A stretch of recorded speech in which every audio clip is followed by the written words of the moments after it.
to engage students in more realistic community practices. They're not responding to just the teacher's directive, but they're responding to existing work, a body of work that grows and develops over time. And they contribute to that work. So the audience is not just the teacher, but next year's students and so forth. And I think I have a, one of the things that we do around creating a digital legacy is when we run faculty development workshops, we require groups to create beginning curricular resources, and we collect those, and this is just the list from 2 of our workshops to show you that we've got a couple of hundred of these now, and these sit out on the web and are available, and faculty can tap into them, modify, extend. The idea being that we need to move away from the one-to-one communication to more community-based practices. All of the people who contributed to these modules are all part of a community now who have made some initial effort in curriculum reform in biology, and their work is available for extension and development by other people. This is not the best presentation of it, but in order to stay brief and organized, I just used a summary slide. Actually, I did have one example here, which is just a, so here are some people, myself included, who were at a workshop recently, and we worked on a pollen collection of resources, and so we have web-based forms for uploading images and materials around questions that students might ask, data available, where you might go to collect images on pollen, ideas for developing curricular resources on the forensics of pollen. Just, this is a space, it's a resource for faculty to continue to expand the uses of resources that we found in other ways. Okay, so I did have one more detailed example there. Another leverage point that's been very successful for us is working with faculty around awareness of both social and technical fixes to infrastructure, right? So we now operate across multiple social networks. We use email, we use listservs, we use all sorts of online tools.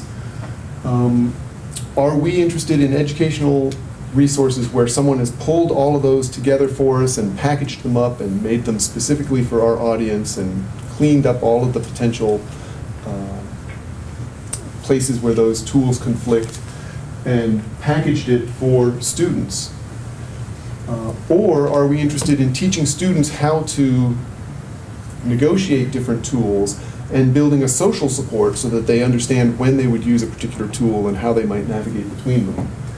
So we advocate for the second, that we don't want things written specifically for educational audiences. We want students using real tools and learning to operate in sort of an information literacy context across different learning environments, so that the technical capacity for working across tools, mashups, and emergent uses is growing. And in terms of the pedagogical significance, we have students working socially. Some of them have skills in some areas, others are better with another tool. And the emphasis is not just on learning the content, but learning it in the context of solving problems with that tool. So as an example, for the Galapagos people in the room, we had an NSF-funded project that collected a whole host of disparate data resources on finches in the Galapagos Islands. We had sequence data, morphological measurements on over 7,000 individual birds. We had island maps and ecological data, weather data, all these public sources of data pulled together into a single database. And then the curricular resources were for the students to use Excel, image analysis tools that were available online. So trying to get them to understand how scientists work with a variety of data sources across a whole host of different publicly accessible data tools to answer complex questions. You have about a minute. Okay. And then thirdly, the other leverage point that we've been working on is the nature of the problems themselves. And a colleague of mine, Kathy Green, described these as devising inquiry experiences where the problems are circumscribed but not prescribed, right? We're not giving students free rein to explore the entire world, but at the same time we're trying to give them some choice options. And so another colleague of mine uses the notion of, is the educational model a funnel that's narrowing down towards a particular point, or is it the funnel reversed so that you're starting wherever the student is and opening out to the world of possibilities and what they might work with?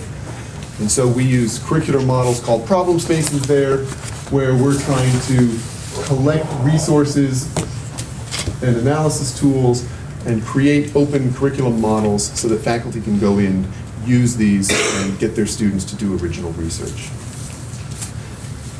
So in very brief form, this was meant to suggest that there are resources available to begin to transcend this traditional boundary between schooling, science, and real-world science. And I look forward to the discussion.